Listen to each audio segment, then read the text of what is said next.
Hello everyone, this is Jason from Primetime Aquatics, and I wanted to talk about a fish that is perhaps one of the most common fish in the fish keeping hobby, and that is the platy. We've got a bunch of them in this 20-gallon long, and I wanted to take a few minutes to talk about how we care for them, how to really make them thrive, what to feed them, tank mates. We're going to cover it all. Thanks for being here.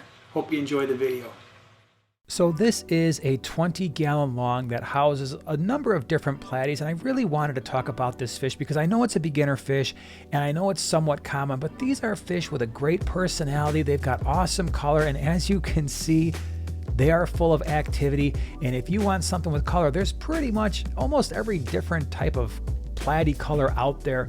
So a lot of the platies these days are line bred, and again, we're going to see a number of different types here. The size, these are fairly close, at least most of them are fairly close to full grown. You're going to see somewhere around 2 to 3 inches for most platies.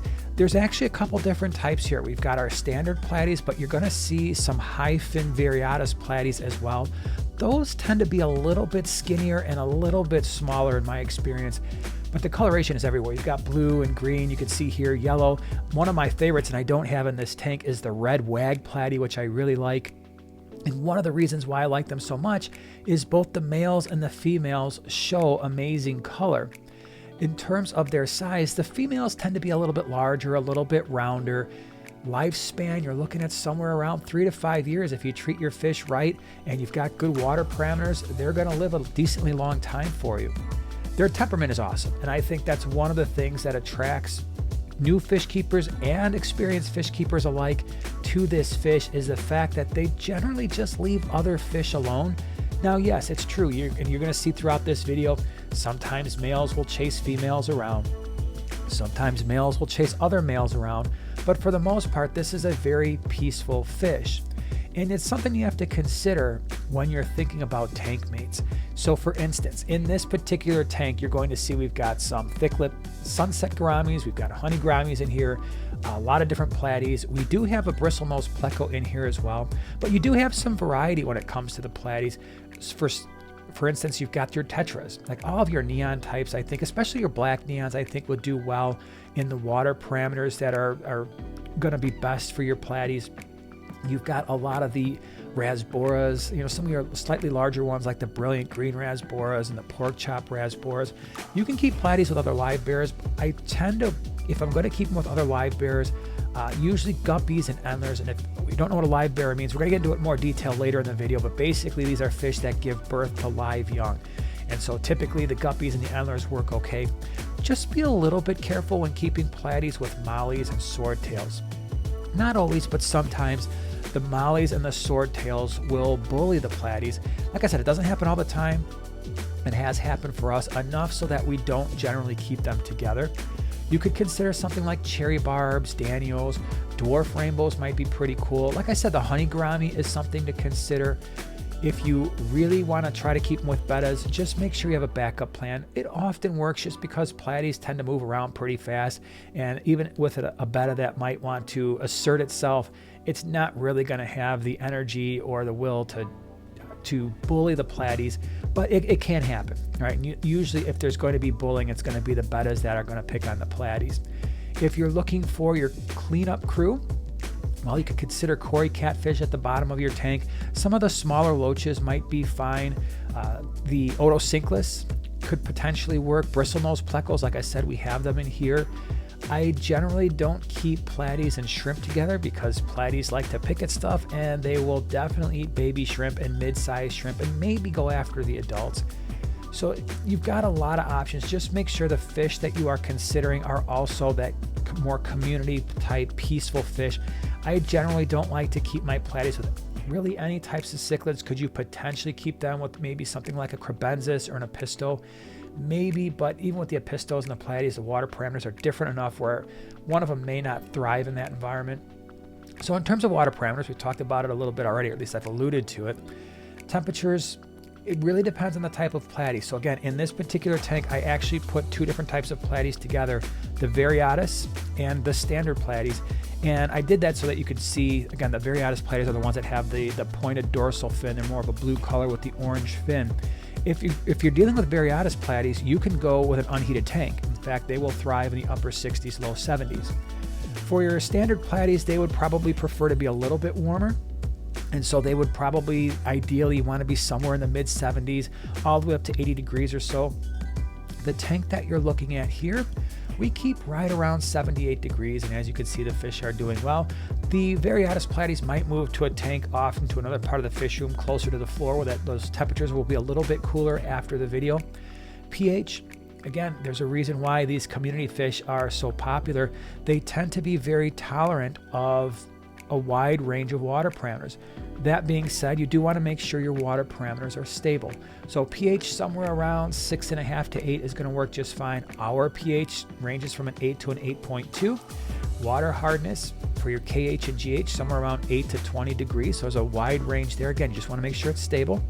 But you do want to make sure your water quality is good. And so this is not a fish that you're going to introduce to an uncycled tank. If you don't know what that means, check out the video in the upper right hand corner and we go over how to cycle a tank and what that means.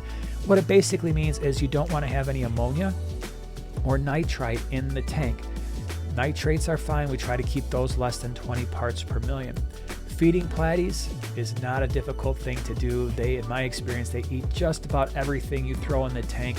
We feed our fish North Fin flakes, North Fin pellets. We will give them frozen brine shrimp. Occasionally, maybe once a week or every 2 weeks, we'll give them a little bit of frozen bloodworms. They really do like to have live baby brine, and so sometimes if we have fry, we'll put that in there as well. By the way, if you are looking for platies that are high quality and you can't find them near you, check out flipaquatics.com. They are a channel sponsor and they sell very healthy fish. They usually deliver pretty fast, but they've got some cool platies there usually. Now, when it comes to the tank size, again, as you can see here, this is a 20-gallon long. I would prefer my platies to be in at least a 20-gallon or greater. Could you put a small group of platies in a 10-gallon? Yeah, but you can see that they're also very active, and so they might be a little cramped for space. When it comes to stocking platies, one of the things to consider is, generally speaking, it's going to work best if you have maybe, let's say, at least 3 females for every male, because the males are going to want to breed and they will tend to harass the females a little bit. And if you've got more females, that's going to reduce the likelihood that any one female is really getting picked on or harassed for the breeding purposes. So when you have a 10-gallon, the females don't quite have that space to get away, where in a 20-gallon, whether it's a standard or a 20-gallon long like this, it's a little bit easier. When it comes to decorating your tank, you can see what we did here. We've got a dark substrate and a dark background. I think that really does a good job of showing off the platies colors more than if it's a lighter substrate or background, but that's perfectly fine. We have rocks, we have wood, we have live plants. These happen to be crypts. But you can use fake plastic plants, you can use plastic decorations, that's fine. But sometimes the decorations just help them to feel a little bit more comfortable. And if there is a female that's being harassed a little bit too much by the male, it has a place to go, so maybe there's a line of sight block.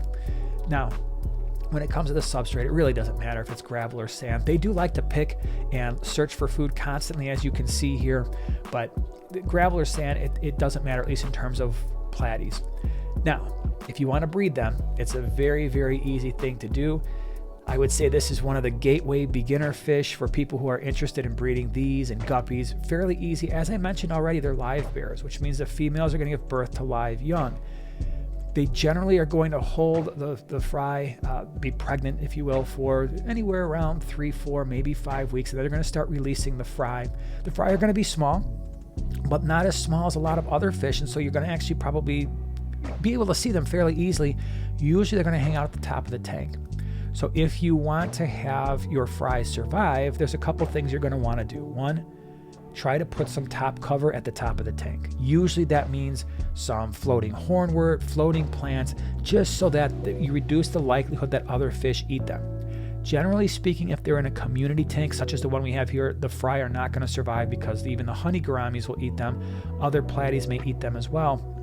So if you're really interested in breeding them, get your male and your 3 females, put them in a tank by themselves with some top cover, allow them, obviously they have to mature, allow them to breed, and then once you start seeing the babies, in my experience, if the fish are well fed, they tend to leave the babies alone. If you really want to ensure that nothing happens to them, you can always remove the adults and let the babies grow out in the tank. We like to feed all of our fry live baby brine shrimp. I think it really maximizes our survival rates. But if you want to feed them crushed flake, they will generally eat that fairly well. They will also, I've found that they will also consume some green hair algae from time to time. So that's kind of a nice thing, and you'll see the babies picking at algae as well. So this is a great fish. Tons of different types of colors, tons of varieties. You really just have to kind of go to a pet store or go online and find the fish that is right for you and the color that you want. But it's a peaceful fish that is active, as you can see, relatively easy to keep. Again, if you want more information on tankmates, check out the description below. We'll have some more information for you there. Appreciate you watching, and we'll see you in the next one.